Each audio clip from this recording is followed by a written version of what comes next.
అన్నదాత అన్నదాత మీ అన్నదాత, చెమటోడ్చి ఆహారాన్నందించే రైతన్నా, అనునిత్యం నీ కండదండగా నిలిచే నేస్తం ఎవరన్నా. అన్నదాత అన్నదాత మీ అన్నదాత.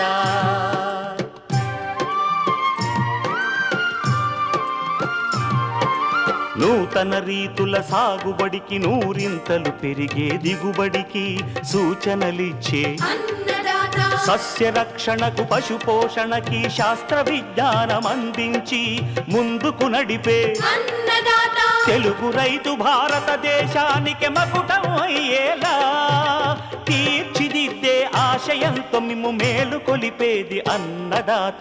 అన్నదాత అన్నదాత మీ అన్నదాత. అన్నదాత అన్నదాత మీ అన్నదాత. అన్నదాత ప్రేక్షకులకు నమస్కారం. ఈనాటి ముఖ్యాంశాలు: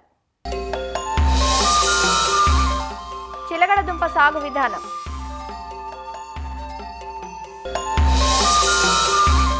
శీతాకాలంలో గొర్రెల పెంపకంలో తీసుకోవాల్సిన జాగ్రత్తలు,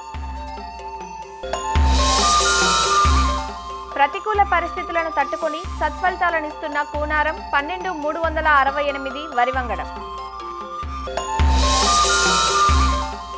ఇంకా జై కిసాన్ వ్యవసాయ సమాచారం.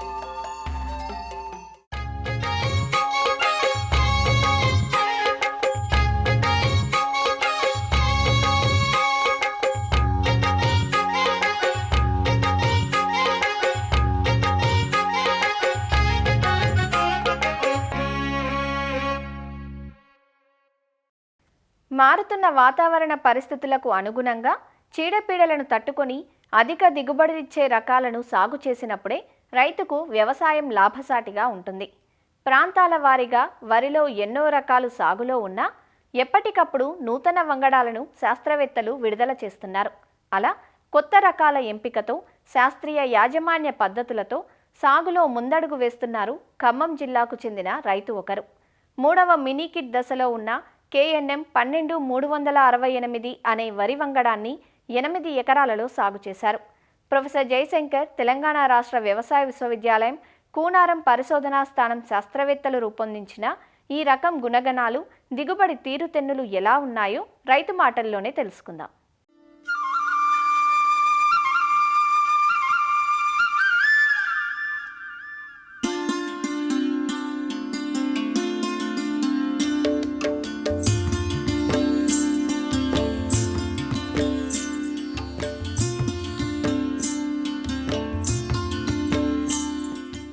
నిండు కంకులతో కనబడుతోన్న ఈ క్షేత్రం ఖమ్మం జిల్లా నేలకొండపల్లి గ్రామంలో ఉంది. ఈ నూతన వరి వంగడాన్ని సాగు చేసిన రైతు వెలగపొడి రామకృష్ణ. మొత్తం 20 ఎకరాల సేద్యం ఈయనది. ఒక 8 ఎకరాల్లో సార్వాలో కూనారం 12,368 అనే వరి వంగడాన్ని వేశారు. ఇది 3వ మినీకిట్ దశలో ఉన్న రకం. గత 2 సంవత్సరాలుగా ఈ వంగడాన్ని తన క్షేత్రంలో పరిశీలిస్తున్నారు. ఇప్పటికే కోతలు పూర్తవగా ఎకరాకు 35 క్వింటాల దిగుబడిని నమోదు చేసింది. దుబ్బకట్టు బాగుందని, కంకి పొడవుతో, అధిక గింజల సంఖ్యతో పాటు తుపానును సైతం తట్టుకుని నిలబడిందంటూ తన అనుభవాలను తెలియజేస్తున్నారు రైతు రామకృష్ణ. నాగార్జున సాగర్ ఎడవ కాలువ కింద ఒక 20 ఎకరాల వ్యవసాయం ఎప్పుడూ చేస్తుంటాను.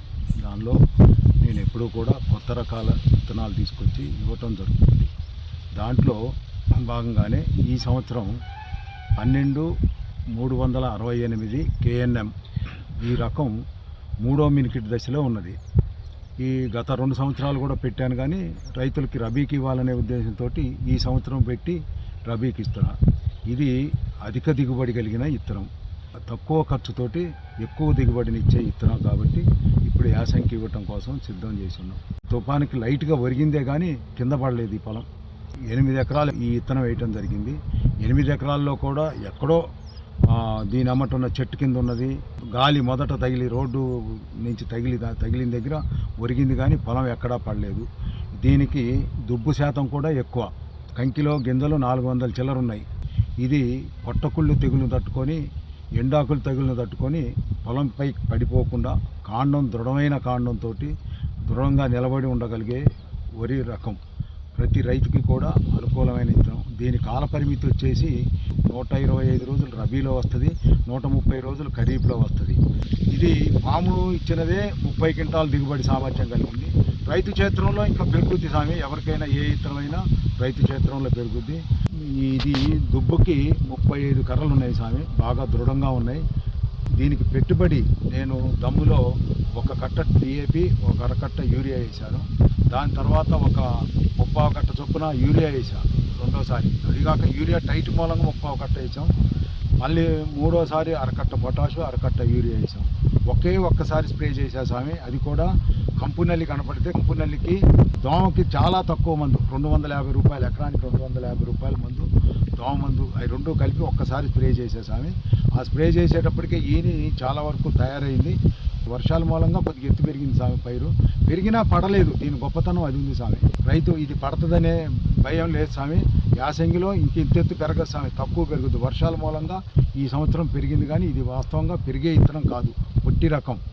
ఇది శాస్త్రవేత్తలు బాగా ఆలోచించి యాసంగిలో రా రైస్ రావాలని తీసిన ఇత్తనం స్వామి. ఇది యాసంగిలో రా రైస్కి వస్తుంది, మిల్లర్కి పోద్ది. ఇది చింట్లో కలుస్తుంది. మిల్లర్ కూడా పచ్చి వడ్లు కూడా తీసుకుంటారు స్వామి. ఇది పచ్చి వడ్ల కింద కూడా అమ్ముకోవచ్చు. ఈ ఎలకపూడి రామకృష్ణ గారు పెట్టిన 368 తక్కువ పెట్టుబడితోటి ఎక్కువ దిగుబడి వచ్చింది. ఇది దుబ్బు ఎక్కువ, పిలకలు ఎక్కువ ఉన్నాయి, గింజల శాతం ఎక్కువ శాతం ఉంది, ఎక్కువ పంటబడి దిగుబడి వచ్చే రకం ఇది. ఇది రైతులకి అనుకూలమైన పంట. నేను కూడా పెట్టుకోవడానికి సుముఖంగా ఉంది.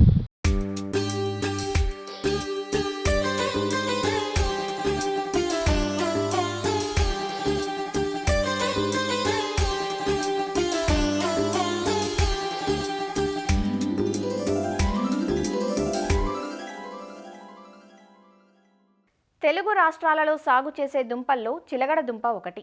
ఎర్రదుంపగా కొన్ని చోట్ల వ్యవహరిస్తారు. తెలంగాణలో చిలగడ దుంపను గెనుసుగడ్డ, రత్నపురి గడ్డ అని వ్యవహరిస్తారు. చిలగడ దుంపకు కార్తీక మాసం, శివరాత్రి ఉపవాస సమయాల్లో మంచి మార్కెట్ ఉంటుంది. దుంపను కూరగా, ఆకులను పశువుల దానాగా ఉపయోగిస్తారు. 120 రోజుల పంటకాలం కలిగిన చిలగడ దుంపను శివరాత్రిని లక్ష్యంగా చేసుకొని నవంబర్, డిసెంబర్ మాసాల్లో నాటుకుంటారు. చిలగడ దుంపకు ముక్కు పురుగు మినహా చీడపీడలు తక్కువే. చిలగడ దుంప నుంచి మంచి యాజమాన్యంతో ఎకరాకు 12 నుంచి 15 టన్నుల అధిక దిగుబడులు పొందే అవకాశం ఉంటుంది. చిలగడ దుంప సాగు వివరాలను శ్రీ కొండా లక్ష్మణ్ తెలంగాణ ఉద్యాన విశ్వవిద్యాలయం రాజేంద్ర నగర్లోని కూరగాయల పరిశోధనా కేంద్రం శాస్త్రవేత్త డాక్టర్ వీర సురేష్ నుంచి తెలుసుకుందాం. తెలంగాణ రాష్ట్రంలో పండించే దుంప పంటల్లో మురంతీగ లేదా మురంగడ్డ లేదా చిలగడ దుంప అనేది చాలా ప్రధానమైన. ఇది ఎక్కువగా మనకు రంగారెడ్డి డిస్టిక్లలో, వరంగల్ డిస్టిక్లో, అలాగే కరీంనగర్ డిస్టిక్లో కూడా దీన్ని ఎక్కువగా పండిస్తూ ఉన్నారు. ఈ మురంతీగ లేదా మురంగడ్డ అనేది మనకు ఉష్ణమండల పంట. ఎప్పుడైతే సూర్యరశ్మి ఎక్కువగా ఉండే ప్రాంతంలో, అలాగే రాత్రి ఉష్ణోగ్రతలు ఉదయపు వేళల్లో తక్కువ ఉష్ణోగ్రతలు ఉన్న సందర్భంలో ఇది ఎక్కువగా పండుతుంది. ఇది ఎక్కువగా మనకు రబీ సమయంలో అక్టోబర్, నవంబర్ మాసాల్లోనూ, అలాగే వేసవి పంటగా జనవరి, ఫిబ్రవరి మాసంలో ఎక్కువగా సాగు చేస్తూ ఉంటారు. ఈ స్వీట్ పొటాటో అంటే ఈ మురంతీగకు ఎక్కువగా మనకు సారవంతమైనటువంటి ఒండు నేలలు చాలా అనుకూలము. నల్లరేగడి నేలలు, లోతైన ఇసుక నేలలు వీటికి పనిచేయవు.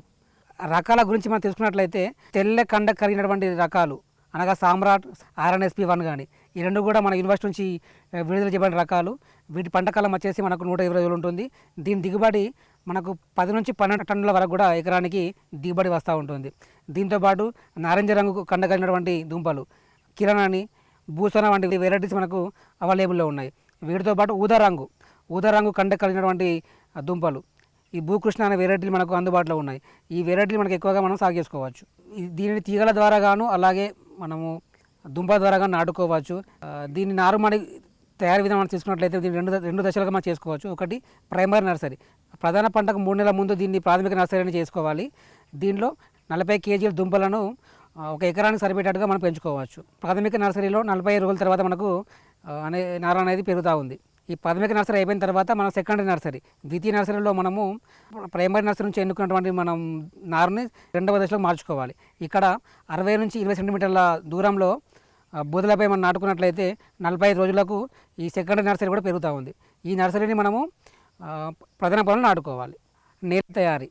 సాధారణంగా ఈ నేల తయారీలో చివరి దిక్కులో మనము 10 టన్నుల వరకు పశువుల ఎరువును, అలాగే 24 కిలోల బాస్రూమ్ చీరలను వేసుకొని బాగా దున్నుకోవాలి. దున్నుకున్న తర్వాత ఈ మొరం తీగ లేదా మొరంగడ్డ తీగలను ఫినాల్ఫాస్ 2 ml per లీటర్లో ఒక అరగంట సేపు నానబెట్టుకుని 60 నుంచి 20 సెంటీమీటర్ల ఎడంతో మనం నాటుకున్నట్లయితే మనం ముక్కు పురుగును నివారించుకోవచ్చు. తీగలు నాటాక 2 రోజుల వ్యవధిలో మనము పెండిమిథలిన్ 1.2 లీటర్ పర్ ఎకర్ 200 లీటర్ల ద్రావణంలో మనం పిచికారి చేసినట్లయితే 30 రోజుల వరకు కూడా మనకు కలుపు రాదు. 30 రోజుల తర్వాత మనము 2 సార్లు 30 రోజుల వ్యవధిలోనూ అలాగే 60 రోజుల వ్యవధిలోనూ 2 సార్లు కూలీని పెట్టి మనం ఈ కలుపును తీసుకోవాలి. నీటి యాజమాన్యం ముఖ్యంగా దీనికి ఈ స్వీట్ పొటాటోకి మనకి ఎక్కువగా తీగ నాటాక వారానికి 2 సార్లు మనం వాటర్ పెట్టుకుంటూ ఉండాలి. చివరి దశలో కూడా ఎక్కువగా వాటర్ పెట్టుకుంటూ ఉండాలి. దీంట్లో వచ్చే చీడపీడల ముఖ్యమైనవి ముక్కు పురుగు. ఈ ముక్కు పురుగు అనేది చాలా ఎక్కువగా వస్తూ ఉంటుంది. మనకు ఇది కాయలపై అంటే అనగా దుంపలపై అలాగే మొక్క యొక్క కాండం మీద ఎక్కువగా వస్తూ ఉంటుంది. వీటిపై ఈ రంధ్రాలు చేసి వాటిలో గుడ్లు పెట్టి వీటి యొక్క గ్రబ్స్ అనేవి చాలా ఎక్కువగా తింటూ ఉంటాయి అన్నమాట. 100 మీటర్లకు ఒక లింగాకర్షక బుట్ట పెట్టుకొని మనం వీటిని తగ్గించుకోవచ్చు. వాటితో పాటు ఫినాల్ఫాస్ కానీ లేకపోతే ప్రొఫినోఫాస్ కానీ 2 ml per లీటర్ వంటి ద్రావణాన్ని మనము పిచికారి చేసుకొని మనం వీటిని తగ్గించుకోవచ్చు. తెగుళ్ళకు విషయానికి వస్తే దీంట్లో ఎక్కువగా మనకు ఆకుమచ్చ తెగులను ఎక్కువ వస్తూ ఉంటుంది. ఈ ఆకుమచ్చ తెగులు సర్కోస్పరా అయినా ఉండవచ్చు, లేకపోతే ఆల్టర్నేట్ ఆకుమచ్చ తెగులన్నా వచ్చే అవకాశం ఎక్కువగా ఉంటుంది.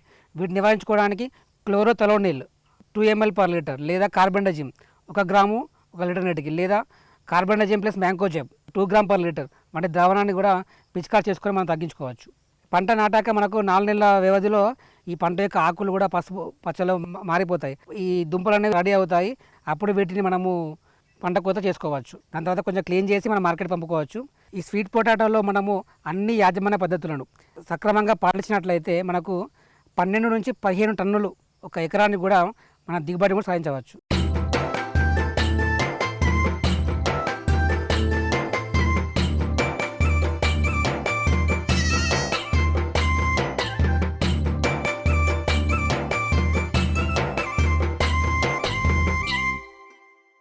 వ్యవసాయ అనుబంధ రంగాల్లో పాడి పరిశ్రమ తర్వాతి స్థానం ఆక్రమించింది జీవాల పోషణ. ప్రస్తుతం ఉన్న చలి వాతావరణంలో గొర్రెల పెంపకందారులు వీటి సంరక్షణలో ప్రత్యేక శ్రద్ధ వహించాలి. రోజురోజుకు తగ్గుతున్న ఉష్ణోగ్రతలు, తెల్లవారుతున్న తొలగని మంచు తెరలు జీవాలకు కష్టాన్ని తెచ్చిపెడతాయి. వణికించే చలిగాలుల మధ్య మేతల కోసం ఆరు బయటకు వెళ్లే జీవాలు ఒత్తిడికి లోనై పలు రకాల వ్యాధులకు లోనవుతూ ఉంటాయి. నివారణ కన్నా నిరోధమే ముఖ్యం అన్న సూత్రాన్ని దృష్టిలో ఉంచుకొని గొర్రెల సంరక్షణలో శ్రద్ధ పెట్టాలంటూ వివరాలు తెలియజేస్తున్నారు నెల్లూరు జిల్లా పశుసంవర్ధక శాఖ సాంద్ర గొర్రెలు మేకల అభివృద్ధి కేంద్రం సహాయ సంచాలకులు డాక్టర్ మాధవీలత. ఈ చలికాలంలో చలి తీవ్రత వల్ల దోమల బెడద ఎక్కువగా ఉంటుంది. ఈ దోమల నుంచి రక్షించుకోవడానికి దోమ తెరలు వాడడం చాలా సురక్షితమైన పద్ధతి. ఈ దోమలు జీవాల రక్తాన్ని పీల్చి చాలా నష్టాలు కలుగు చేస్తాయి, జబ్బులను కూడా కలుగు చేస్తాయి. ఇంకొక పద్ధతిలో ఈ ఎక్కువ దోమలు ఉన్నప్పుడు తడిసిన గడ్డిని వేప ఆకులను కాల్చి పొగవేసి దోమల నుంచి మన జీవాలను రక్షించవచ్చు. దోమలు ఎక్కువ ఉండటం వల్ల ఇంకొక జాగ్రత్త తీసుకోవచ్చు మన రైతు సోదరులు. అదేమిటంటే జీవాలకు కానీ గొర్రె పిల్లలకు కానీ వేప నూనె పూసిన దోమలు కుట్టలేవు. అదొక జాగ్రత్త తీసుకోవచ్చు. తరువాత ఈ చలి తీవ్రత వలన ఈ చిన్న పిల్లల్లో టెంపరేచర్ తగ్గిపోయి అవి జబ్బును పడి మరణాలకు దారితీస్తాయి. ఈ మరణాలను తగ్గించడానికి చలి తీవ్రత నుంచి కాపాడాలి. ఈ గోనె పట్టలు కానీ చిన్న చిన్న పాత దుప్పట్లు కానీ వాటి మీద వేసి చలి తీవ్రత నుంచి రక్షిస్తే అవి మరణించకుండా పిల్లలను సంరక్షించుకొని ఆ విధంగా లాభాల బాట పట్టవచ్చు. ఈ చలికాలంలో మనం కొన్ని రకాల వ్యాక్సిన్లను వేయించాలి. చలికాలంలో దోమల వల్ల వచ్చే బ్లూటంగ్ కానీ పీపీఆర్ కూడా వస్తుంది. ఈ మధ్య ఈ వ్యాక్సిన్లన్నీ వేయించి జీవాలని ముందుగా జబ్బును బారి పడకుండా రైతులు సంరక్షించుకోవచ్చు. నీరు పెట్టేటప్పుడు గొర్రెలకు మేకలకు కానీ చల్లటి నీరు అందించకూడదు. చల్లటి నీరు అందించిన వాటి శరీర ఉష్ణోగ్రత పడిపోయి అవి జబ్బులకు దారితీసి మరణాలకు దారితీస్తాయి. అలా కాపాడుకోవడానికి గోరువెచ్చని నీటిని పెట్టవలసి వస్తుంది. ఈ తడిసిన మేతను ఎక్కువగా పెట్టకూడదు. తడిసిన మేత పెట్టేటప్పుడు జాగ్రత్తగా రైతు సోదరులు గమనించవలసింది ఏమిటంటే ఆ మేతలో ఏమన్నా బూజు పట్టిందా అని గమనించాలి. తడిసిన మేత బూజు పట్టిన మేత పెడితే ఫంగస్ డిసీజులు వచ్చేదానికి ఆస్కారం ఉంటుంది.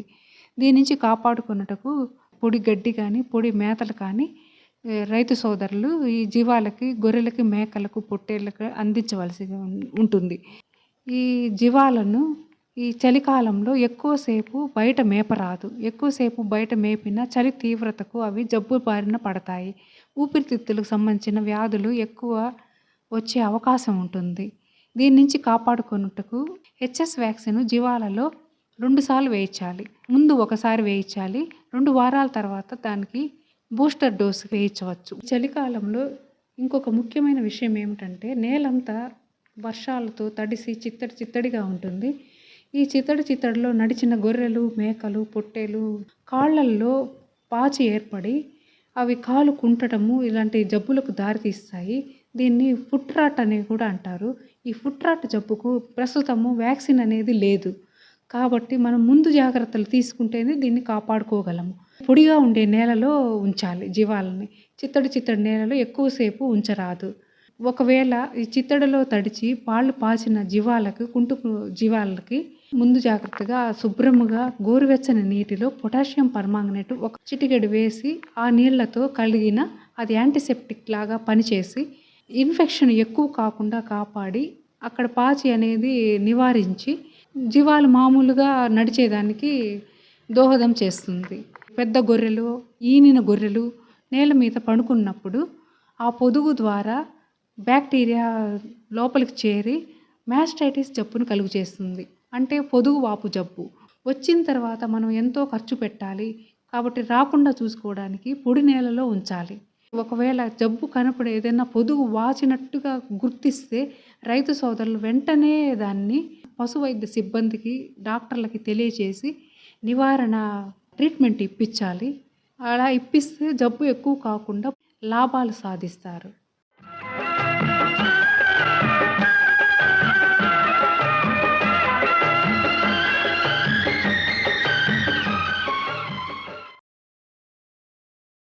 అన్నదాత టోల్ ఫ్రీ నెంబర్ ద్వారా పంటల సాగులో రైతులు లేవనెత్తే సందేహాలకు దృశ్యరూపం మీకోసం.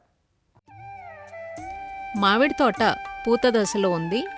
ఈ దశలో పురుగులు తెగుళ్ళు రాకుండా ఎలాంటి మందులు పిచికారీ చేయాలి తెలియచేయండి అంటూ అడుగుతున్నారు మెదక్ జిల్లా పెదశంకరంపేట నుంచి లింగమయ్య.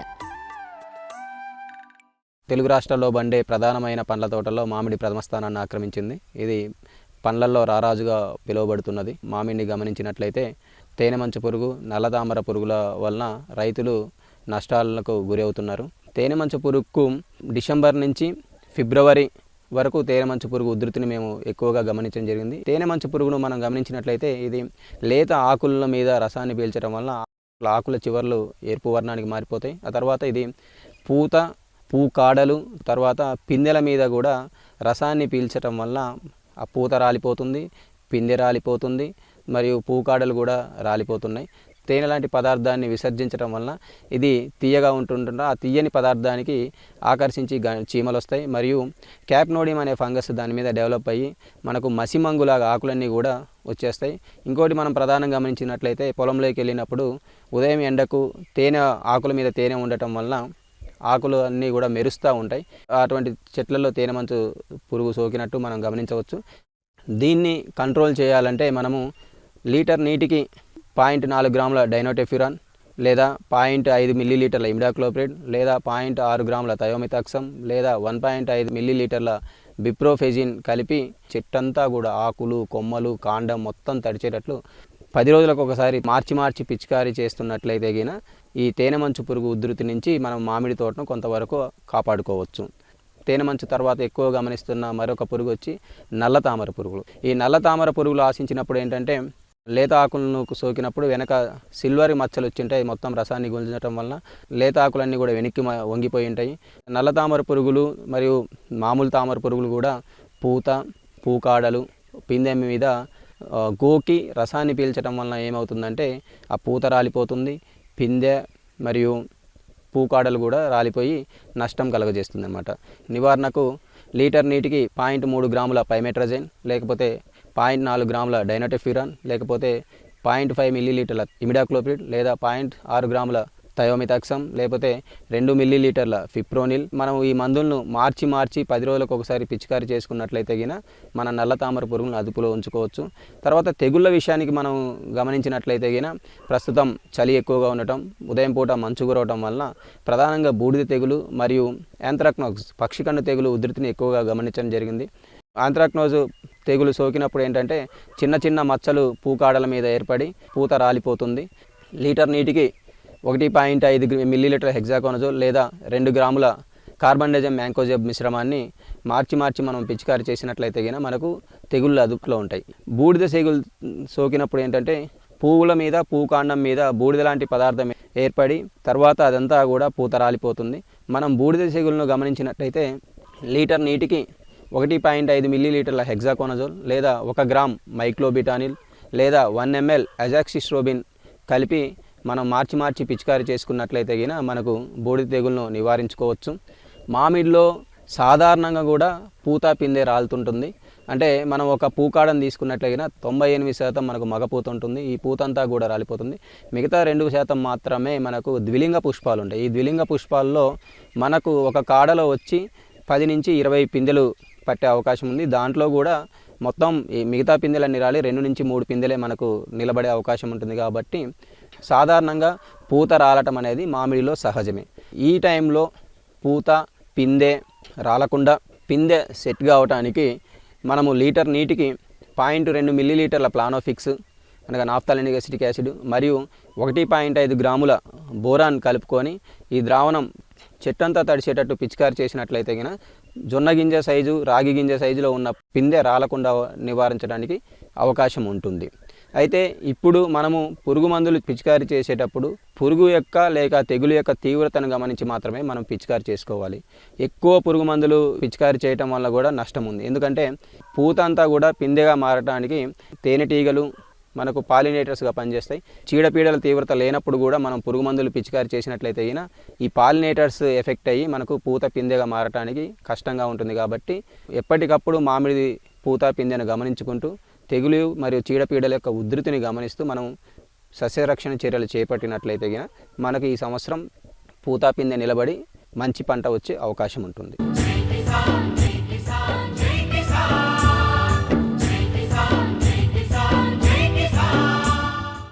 వ్యవసాయ సమాచారం ఇప్పుడు జై కిసాన్లో చూద్దాం. తెలంగాణలోని ఖమ్మం జిల్లాలో ఎండు తెగులు సమస్యతో రైతులు మిరప తోటను దున్నేస్తున్నారు. మిరప వేసింది మొదలు అధిక వర్షాలు కురవడంతో తేమ శాతం పెరిగింది. మొక్కకు పోషకాలు సరిగా అందక ఎదుగుదల లోపించింది. దీనికి తోడు వేరుకుళ్ళు తెగులు వ్యాపించడంతో మొక్కలన్నీ ఎండిపోవడం మొదలుపెట్టాయని, చేసేది లేక తోటలు దున్నేస్తున్నామంటూ రైతులు వాపోతున్నారు. జిల్లాలోని ఏన్కూరు, తల్లాడ, కొనిజర్ల, రఘునాథపాలెం మండలాల్లో చాలా చోట్ల రైతులు మిరప పంటను తొలగించి మొక్కజొన్న సాగుకు సిద్ధమవుతున్నారు. నేను సుమారు ఒక 2 ఎకరాల తోట ఎత్తే అందులో ఒక 1.5 ఎకరం ఈ ఇల్టు రోగం వల్ల మొత్తం తీసేయటం జరిగింది. 1,00,000 దాకా నష్టం వచ్చింది. మళ్ళీ అందులో విల్టు రోగం అనేది ఇది ఒక్క చెట్టు నుండి ఒక చెట్టుకి వ్యాపించుకుంటూ పోతుంది. కౌలు రైతుని సార్, కౌలే 45,000. ఇంకా తట్టుకోలేక దీన్ని తీసేసి ఇంకా మొక్కజొన్న అయినా వేసుకుంటే దాని కౌలు మందం అయినా వస్తాయేమో అని తీసేసింది సార్. అంతే. కౌలుకు తీసుకుంటున్నాం. ఏటా 5 ఎకరాలు తీసుకుంటున్నాం. పత్తి వేస్తున్నాం, కొంత తోట వేస్తున్నాం. మిర్చి తోట ఏట వేస్తున్నాం చెప్పి 7 వస్తా రేటు, 7 రేటుతోని ఆశతోనే వేస్తాను.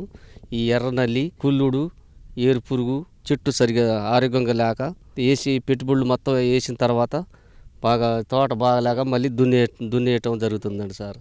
తోటల కూలీలు, కలుపులు, గీలుపులు మొత్తం 3 లక్షల దాకా మేము 2.5 వేసినాం సార్. 2 ఎకరాలు కౌలుకు తీసుకున్నా. 50,000 రూపాయలు కౌలు. ఇప్పటికే 1,00,000 వచ్చింది ఎకరానికి వచ్చేసి. లాస్ట్ విల్ట్ వచ్చి మొత్తం చచ్చిపోవాలి. దగ్గర ఒక 3 లక్షల నష్టం. ఖమ్మం జిల్లాలో గత ఏడాది 70,000 ఎకరాల్లో మిరప సాగు చేయగా ఈ ఏడాది 31,000కు పరిమితమైంది. కొత్తగూడెం జిల్లాలో 10,000 ఎకరాల్లో సాగు చేయగా ఈ ఏడాది 5,000 ఎకరాల్లో పండిస్తున్నారు. తగ్గిన విస్తీర్ణానికి తోడు తెగుళ్ల దాడితో పెట్టుబడులు కూడా వచ్చే పరిస్థితి లేదంటూ రైతులు ఆందోళన వ్యక్తం చేస్తున్నారు. మరిన్ని విభిన్న అంశాలతో రేపటి అన్నదాతలో మళ్ళీ కలుసుకుందాం. నమస్కారం. అన్నదాతలు తమ సందేహాలు, సమస్యలను 1800-425-4085 టోల్ ఫ్రీ నెంబర్లో ఉదయం 10 గంటల నుంచి 11 గంటల మధ్య పని దినాలలో సంప్రదించగలరు. ఈ కార్యక్రమాన్ని యూట్యూబ్లో www.youtube.com/annadaata ETV లింక్ ద్వారా వీక్షించవచ్చు.